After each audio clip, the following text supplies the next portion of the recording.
Bonjour les 3e A, on se retrouve aujourd'hui mercredi 28 avril pour notre 4e séance sur les fonctions linéaires. Donc aujourd'hui on va uniquement travailler des exercices d'application. Dans un premier temps on va corriger l'exercice 11 que vous aviez à faire pour aujourd'hui. Et ensuite vous chercherez les exercices 12, 13 et 14 et vous vérifierez votre travail avec la correction que je vais vous proposer. Allez, on commence par corriger l'exercice numéro 11 que vous aviez à faire pour aujourd'hui. Donc il fallait associer chaque situation à sa représentation graphique. Donc vous avez 3 situations, vous avez 3 courbes, la courbe verte, la courbe rouge, la courbe bleue. Donc il faut associer une situation à une couleur de courbe. Alors, sur la première situation, Lou marche à vitesse constante, elle parcourt 3 km en 2 heures. Au temps, on associe la distance parcourue. Donc au temps, on associe la distance. Ça veut dire que dans ma boîte de ma fonction, je rentre le temps. Et donc qui correspond à mon axe qui est ici. Et il ressort de ma boîte mon image qui va être la distance que je vais parcourir, qui est sur l'axe des images. Donc au temps, on a un point de coordonnée puisqu'on sait que Lou parcourt 2 heures en 3 km. Donc je vais venir sur l'axe des antécédents, placer 2 heures, et je vais regarder quelle courbe correspond à 3 km. Donc 3 km c'est à peu près ici sur l'axe des images, et donc c'est la courbe bleue. Donc ici c'est la courbe des 3. Même chose, un arrosage automatique a un débit constant de 20 litres par minute. Au temps, on associe le volume d'eau consommé. Donc même chose, au temps, donc c'est notre axe des antécédents. Donc le temps c'est par minute, donc c'est pour 1 minute. Donc je viens me placer sur 1. Et je sais qu'en 1 minute, mon arrosage automatique a un débit de 20 litres. Donc je viens associer mon volume d'eau sur l'axe en rouge. Et donc je dois avoir un point de coordonnées 1, 20. Et donc ça correspond à la courbe verte, à la courbe D1. Normalement, sans surprise, pour la dernière, ça doit être la courbe D2. On vérifie. Un opérateur téléphonique propose un tarif de 15 centimes par minute. Donc autant on associe le prix payé, ça veut dire que autant on va associer sur mon axe des images le prix en euros. Donc je sais qu'en 1 minute, je paye 15 centimes. Et donc j'ai bien un point de coordonnées sur l'axe rouge, 1, qui correspond à 15 sur l'axe des images. Voilà pour la correction de l'exercice numéro 11. Donc aujourd'hui, pas de nouvelles leçons, pas de nouvelles notions. On va juste s'entraîner sur des exercices. Donc on va chercher les exercices 12, 13 et 14. Alors on va les faire un par un et les corriger au fur et à mesure. Donc en premier, vous me cherchez l'exercice numéro 12. Donc on vous dit la distance à vol d'oiseau entre deux villes est de 75 km. Sur une carte, on mesure 5 cm entre ces villes. Donc vous devez répondre à ces 3 questions, montrer que h est une fonction linéaire et déterminer la valeur de son coefficient, à quoi va correspondre ce coefficient, et calculer h de 10 et interpréter le résultat. Interpréter le résultat, ça veut dire faire une phrase avec ces valeurs. Donc je vous laisse chercher cet exercice et vous remettez en mode lecture quand vous avez terminé.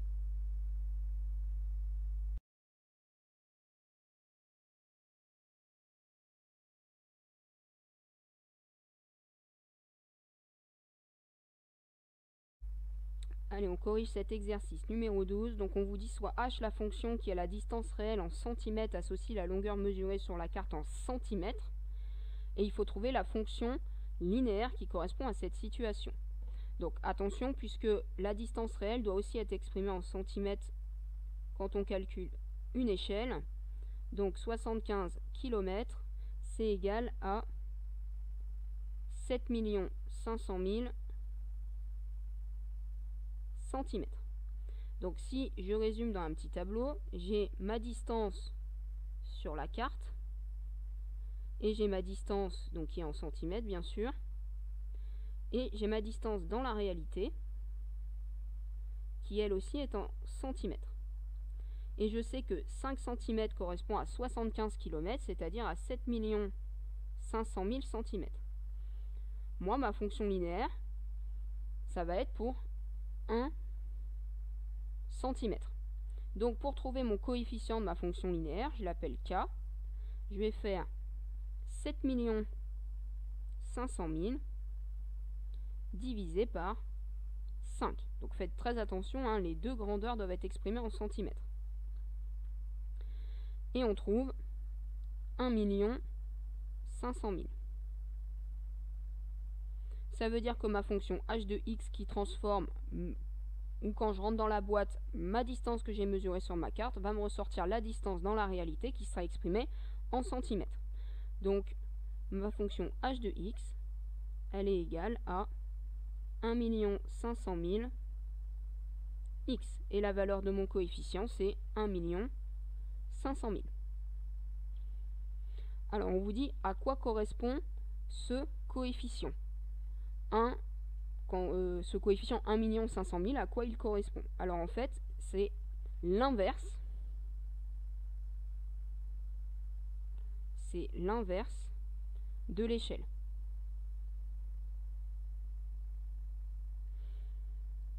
Parce que l'échelle de ma carte, ce serait 1 sur 1 500 000. Donc 1 500 000, c'est l'inverse de l'échelle. Je vous rappelle que quand vous avez une échelle 1 sur 1 500 000, ça veut dire que 1 cm sur la carte représente 1 500 000 cm dans la réalité. Question 3, qui était peut-être plus facile. Une fois que vous aviez trouvé la fonction, calculez h de 10. Donc tout simplement, vous venez remplacer x par 10 dans votre fonction. Donc on vient calculer 1 500 000 fois 10. Et on trouve 15 millions. Interpréter ce résultat, ça veut dire que 10 cm sur la carte représente 15 500 000 cm dans la réalité. Sauf que dans la réalité, on exprime les distances plutôt en kilomètres, c'est-à-dire 150 km dans la réalité. Voilà pour la correction de l'exercice numéro 12. Ensuite, vous cherchez l'exercice numéro 13. On vous dit un rectangle a pour longueur grand L et pour largeur petit l dans les mêmes unités, telles que grand L et petit l sont dans le ratio 5:2. Donc on a travaillé les ratios, c'était un des premiers chapitres de l'année. Donc ratio 5:2, ça veut dire que quand grand L vaut 5, votre petit l vaut 2. Donc question A, soit f la fonction qui va associer petit l à grand L, ça veut dire que on rentre dans la boîte petit l et on doit ressortir grand L, montrer que c'est une fonction linéaire et donner la valeur de son coefficient, et ensuite vous faites l'inverse, c'est-à-dire si on rentre grand L dans la boîte pour ressortir petit l, pareil, vous trouvez la valeur de la fonction et de son coefficient.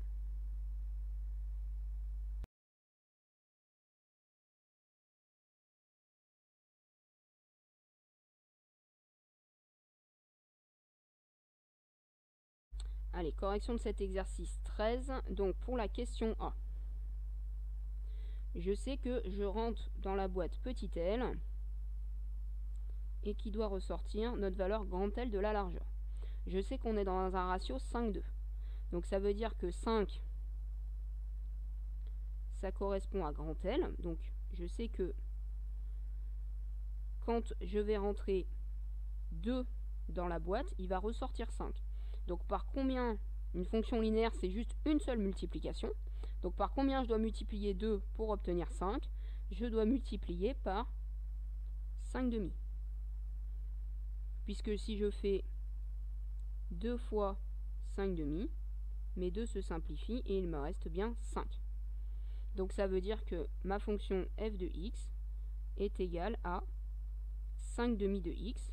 Et mon coefficient de ma fonction linéaire, c'est 5,5. Pour la deuxième question, c'est exactement la même chose, sauf que cette fois-ci, on inverse, c'est-à-dire que si cette fois-ci, je rentre grand L, j'ai ma boîte qui correspond à ma fonction linéaire multipliée par quelque chose qui va correspondre à mon coefficient, et je ressors petit l. Donc je sais que quand je rentre 5 dans la boîte, je dois ressortir 2. Ça m'est donné par mon ratio dans la consigne.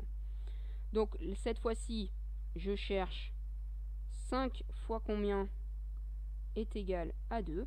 Et donc c'est 5 fois 2 cinquièmes. Puisque si je viens multiplier par 2 cinquièmes, mes 5 se simplifient et il me reste bien 2. Ça veut dire que ma fonction g de x est égale à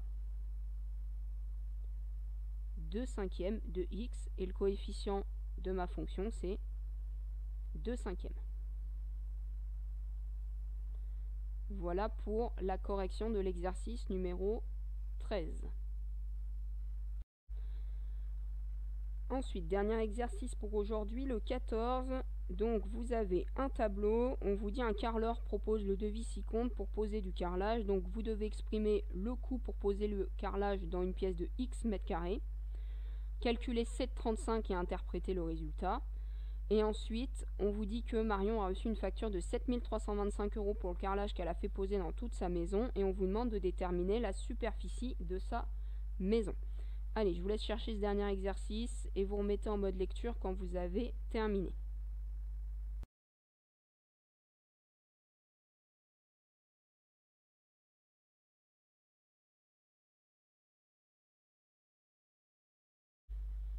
Alors, dans la question A, on vous demandait d'exprimer le coût pour poser du carrelage dans une pièce de x mètres carrés. Alors, on voit dans le tableau que déjà, on a des frais de livraison pour l'ensemble des matériaux qui sont de 350 €. On sait que ensuite, pour poser notre carrelage, on a de la main d'œuvre, 15 € le mètre carré, et les matériaux, donc le carrelage et la colle, qui reviennent à 60 € le mètre carré. C'est-à-dire que ces deux lignes vont nous coûter en fait 75 € par mètre carré. Ça veut dire que ma fonction c de x, ça va être 75 € par mètre carré, donc 75 fois x. Et on n'oublie pas d'ajouter nos 350 € pour nos frais de livraison qui, eux, ne bougent pas.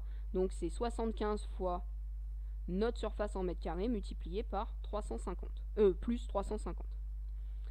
Ensuite, on vous dit de calculer on vous dit de calculer 7,35. Donc tout simplement, vous venez remplacer x par 35 dans l'expression qu'on a calculée au-dessus. Donc on va venir faire 75 fois 35 plus 350. Et avec la calculatrice, on trouve 2975. Interpréter ce résultat, donc tout simplement, ça veut dire que pour une pièce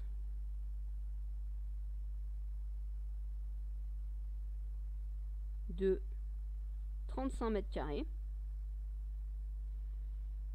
la facture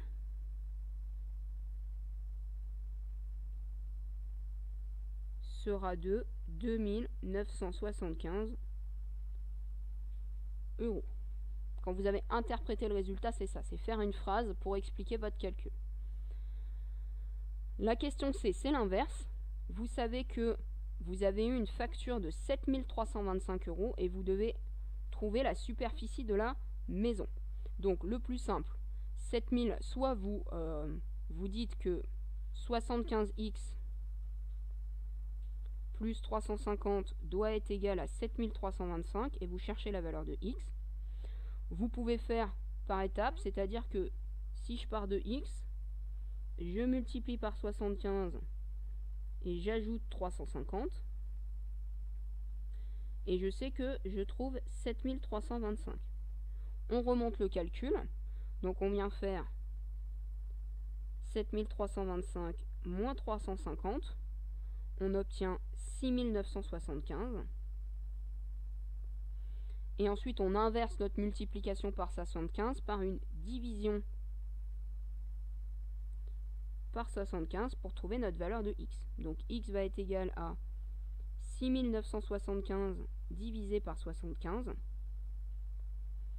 Et on trouve 93. Ça veut dire que la superficie de la maison est 93 mètres carrés.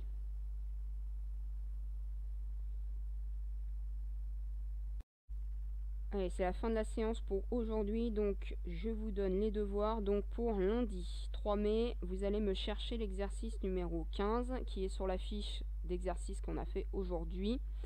Vous faites l'exercice dans votre cahier, c'est pas la peine de me l'envoyer, on le corrigera en début de séance lundi. Ensuite, pour rappel, sur du travail que je vous ai donné lundi, vous avez le QCM numéro 2 Pronote à me faire pour avant demain soir, pour ceux qui ne l'auraient pas encore fait. Et cette fois-ci, par contre, vous avez des exercices à m'envoyer par mail. Ce sont les exercices du devoir numéro 2 qu'il faut m'envoyer avant vendredi soir. Sur ce, je vous souhaite un excellent mercredi après-midi. Allez, bonne journée.